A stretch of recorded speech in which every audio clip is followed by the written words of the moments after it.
Waalaikumsalam warahmatullahi wabarakatuh. Di dalam merubah pola pikir seperti itu perlu proses, perlu waktu. Karena mereka dirubah pun juga perlu waktu yang panjang. Dari mana cara berpikir mereka itu seperti itu? Dari tradisi di masyarakat, tradisi pacaran, tradisi yang sudah mengakar. Sampai seorang ibu yang katanya solehah, sering hadir pengajian pun tanya kepada putrinya, "Nak, kamu sudah punya pacar atau belum?"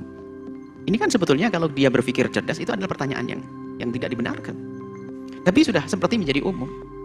Bahkan seorang bapak kalau melihat anak laki-laki baik pun langsung dikasih nomor telepon anaknya. "Kamu di mana? Kuliah di mana? Di Bandung ya?" "Oh ya, anak saya di Bandung." Karena hanya terpesona dengan laki-laki, langsung di Bandung ini anak saya kalau hubungin. Loh.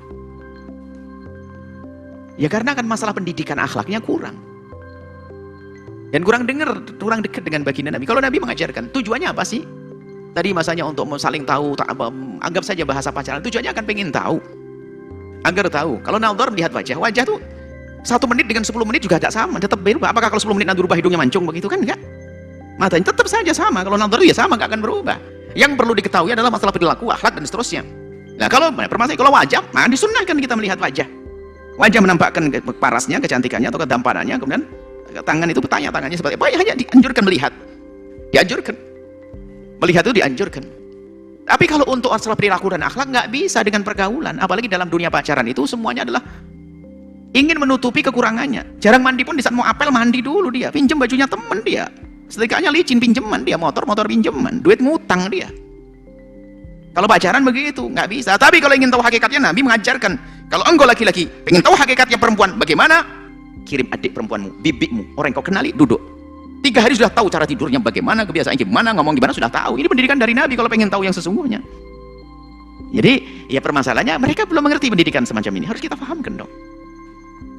Yang jelas kita tidak boleh ikut-ikutan dulu, ya mendengar semuanya, jangan ikutkan cara mereka. Itu kan karena mereka tidak punya ilmu. Kalau tidak punya ilmu, apapun dianggap ilmu. Seperti orang yang lagi dah hanyut, mereka akan memegang rumput pun jadi pegangan. Apalagi ustadznya setiap hari datang adalah ustadz as-sinetron. Nah ini kacau tambahan. Anak kecil SD, anak kecil sudah pada pacaran dan sebagainya. Kemudian temennya juga begitu, "Lo punya pacar gak?" "Oh dia titip salam sama kamu." No. Terus begitu lah. Ini kan budaya-budaya yang merusak. Makanya kita merubahnya juga perlu perlahan. Dimulai dari diri kita, keluarga kita, anak-anak kita, terus pandang mereka dengan cinta dan kasih sayang. Kalau langkah itu salah. Mungkin ada berkata, tapi dengan cara syar'i pun ada yang bercerai. Lalu yang pacaran nggak ada yang cerai.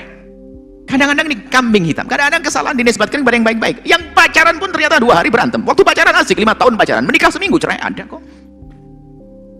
Ada lagi orang mengatakan, kalau kamu kuper itu nggak dapat pasangan nanti, perempuan kok di kamar, di rumah kok nggak dapat suami. Itu ada yang perempuan hidupnya keluar siang malam, nggak nikah-nikah sampai tua juga ada kok. Ini kenapa kok kebaikan selalu jadi kambing hitam ini? Akhlak Nabi, akhlak diajarkan Nabi. Coba ada enggak perempuan yang biasa keluar bergaul sana sini nggak menikah sampai tua, ada atau tidak? Ada juga. Karena itu masalah nasib jodoh dari Allah. Kenalannya laki-laki banyak, nggak nikah-nikah juga ada kok. Laki-laki kenalnya perempuan banyak, nggak nikah juga ada kok. Lalu kok disalahkan orang yang mencoba menghormati dirinya di rumahnya lo dijadi. Bahkan yang ngolok kadang ibunya, "Sudahlah makanya kamu di rumah terus, gak ada yang kenal, makanya nggak ada yang mau nikah sama kamu." Oh, salah.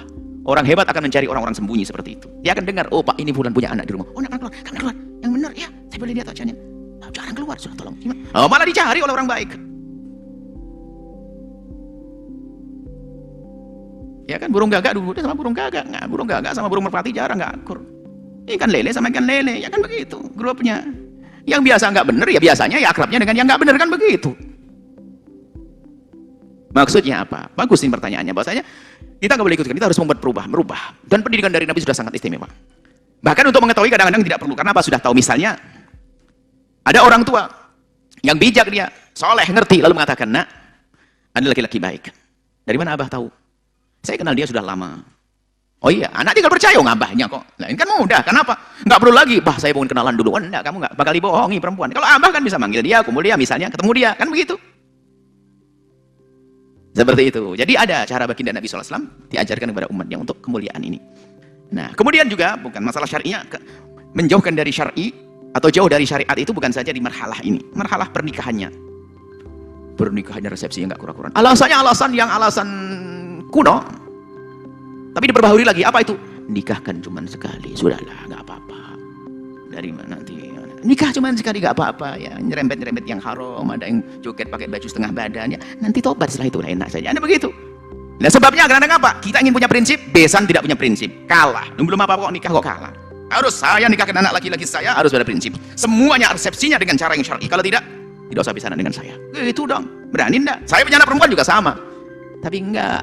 Pasti ketidakberanian dalam menegakkan syariat yang indah ini karena apa? Tamak pada urusan dunia. Pasti lihat saja. Aduh, nanti nggak mau sama batalin lagi. Kalau dibatalin, aduh dia kaya, dia punya jabatan. Pasti dunia. Kalau karena akhirat nggak akan. Jadi kalau ada sebuah keluarga untuk menegakkan syariat dalam resepsi pernikahan kok nggak berani, pasti tamak dunia. Lihat saja. Karena tamak dunia mungkin karena dia orang kaya, mungkin dia ganteng, mungkin dia ini, mungkin urusan dunia. Makanya hati-hati. Makanya kita harus punya prinsip, tidak. Ingin menikahkan putramu dengan putriku? Ayo kita dengan Allah. Resepsi pernikahannya yang Islami. Kalau ada hiburan yang syar'i, seterusnya begitu. Ini bisa. Kita harus buat perubahan di sini. Ini tugas bersama. Paling tidak ibda binafsik, kita mulai dari diri kita sendiri.